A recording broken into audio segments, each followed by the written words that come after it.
Film taken 2 کا set تیار ہو گیا ہے۔ فلم کا ہیرو لیام نیسن آج ہی شوٹنگ کے لیے استنبول پہنچا ہے۔ دن بھر کی میٹنگ کے بعد طے ہوا کہ کل صبح 6 بجے شوٹنگ شروع ہو جائے گی، اس لیے تمام کریو جلد سو جائے۔ صبح 5 بجے یکایک ایک آواز آنا شروع ہو جاتی ہے۔ لیام کو سمجھ نہیں آ رہا کہ یہ آواز کیسی ہے۔ 2 منٹ تک یہ آواز آتی رہی اور پھر بند ہو گئی، چنانچہ لیام پھر سو گیا۔ اگلے دن کی شوٹنگ نے لیام کو تھکا دیا تھا اور کمرے میں آتے ہی وہ سو گیا۔ ٹھیک 5 بجے صبح پھر وہی آواز آنا شروع ہو گئی اور 2 منٹ بعد بند ہو گئی۔ لیام بڑبڑا کر پھر سو گیا۔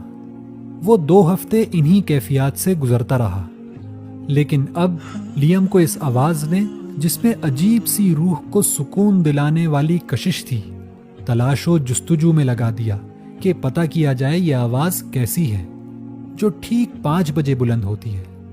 And then when I was doing Taken 2 in Istanbul, the call to prayer, the Muslim call to prayer starts at like 5 o'clock in the morning. So, It's an extraordinary sound. wow. So the first week it was like,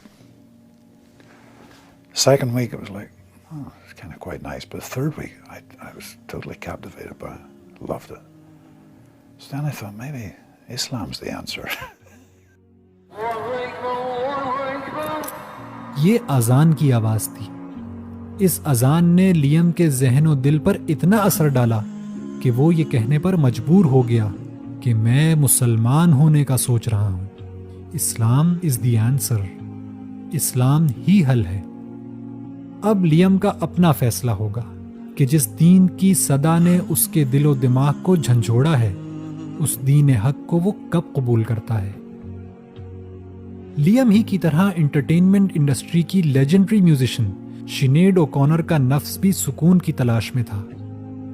اس مشہور گلوکارہ نے ایک interview کے دوران اعتراف کرتے ہوئے بتایا کہ ان کی زندگی بچپن ہی سے بدسلوکی اور تشدد کا شکار رہی۔ ڈاکٹر فل کے پروگرام میں انہوں نے بتایا کہ وہ 4 سال ذہنی دباؤ اور امراض کا شکار ہو کر ریہیبلیٹیشن سینٹرز میں داخل رہیں۔ ایک دفعہ ہسٹریکٹومی کے آپریشن کے دوران انہوں نے کئی دفعہ خودکشی کی بھی کوشش کی۔